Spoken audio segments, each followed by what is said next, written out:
ಅಳಲೆಕಾಯಿ, ಹರಳೆಕಾಯಿ, ಅಣಲೆಕಾಯಿ ಎಂಬ ಈ ಔಷಧಿ ದ್ರವ್ಯವು ಆಯುರ್ವೇದ ವೈದ್ಯ ಪದ್ಧತಿಯಲ್ಲಿ ಅತ್ಯಂತ ಮಹತ್ವವುಳ್ಳ ಹಾಗೂ ಪ್ರಚಲಿತವಿರುವ ಮೂಲಿಕೆಯಾಗಿದೆ. ಅಳಲೆಕಾಯಿಯು ತಾಯಿಯಂತೆ ಹಿತವನ್ನು ಉಂಟು ಮಾಡುವುದು. ಒಂದು ವೇಳೆ ಮಾತೆ ಕುಪಿತಳಾಗಬಹುದು, ಆದರೆ ಸೇವನೆ ಮಾಡಿದ ಅಳಲೆಕಾಯಿಯಿಂದ ಕೆಟ್ಟ ಪರಿಣಾಮವಿರುವುದಿಲ್ಲ. ಅಳಲೆಕಾಯಿಗೆ ಪಂಚರಸ ಎಂಬ ಹೆಸರು ಇದೆ.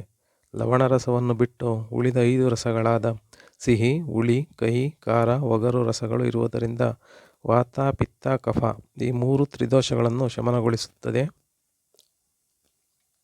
ಅಳಲೆಕಾಯಿ ದೇಹದಲ್ಲಿನ ಮಲಗಳನ್ನು ಶೋಧಿಸಿ ಹೊರತೆಗೆಯುವುದು, ಬುದ್ಧಿವರ್ಧಕ, ಕಣ್ಣಿಗೆ ಹಿತಕರ, ಕುಷ್ಠ, ವ್ರಣ, ವಾಂತಿ, ಬಾವು, ವಾತರಕ್ತ, ಮೂತ್ರಕೋಶಗಳನ್ನು ಗುಣಪಡಿಸುವುದು, ವಾತದೋಷಗಳನ್ನು ಶಮನಗೊಳಿಸುವುದು, ಹೃದಯಕ್ಕೆ ಬಲ, ಇಂದ್ರಿಯಗಳಿಗೆ ಚುರುಕುತನ ಉಂಟಾಗುವುದು, ನೀರು, ಆಹಾರ ದೋಷಗಳಿಂದ ಉಂಟಾಗುವ ರೋಗಗಳನ್ನು ಪರಿಹರಿಸುವುದು. ಅಳಲೆಕಾಯಿ ಸತ್ವಪೂರ್ಣವಾಗಿದ್ದು ಪುನರ್ಜೀವನ ನೀಡಬಲ್ಲ ಸಂಜೀವಿನಿ ಇದಾಗಿದೆ. ಅಳಲೆಕಾಯಿ ಚೂರ್ಣವನ್ನು 3 ರಿಂದ 5 ಗ್ರಾಂ ಮಾತ್ರ ಸೇವಿಸಬೇಕು. ಅದು ಕೆಲವರಿಗೆ ಸಂಕಟದಂತೆ ಆಗುತ್ತದೆ.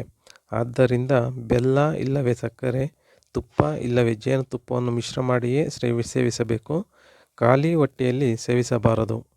ಬಳಲಿದವರು, ಬಲಹೀನರು, ಬಡಕಲಾದವರು, ಉಪವಾಸ ಮಾಡುವವರು, ಗರ್ಭಿಣಿ ಸ್ತ್ರೀಯರು ಸೇವಿಸಬಾರದು. ಋತುಮಾನಕ್ಕನುಗುಣವಾಗಿ ಸೇವಿಸಬೇಕು.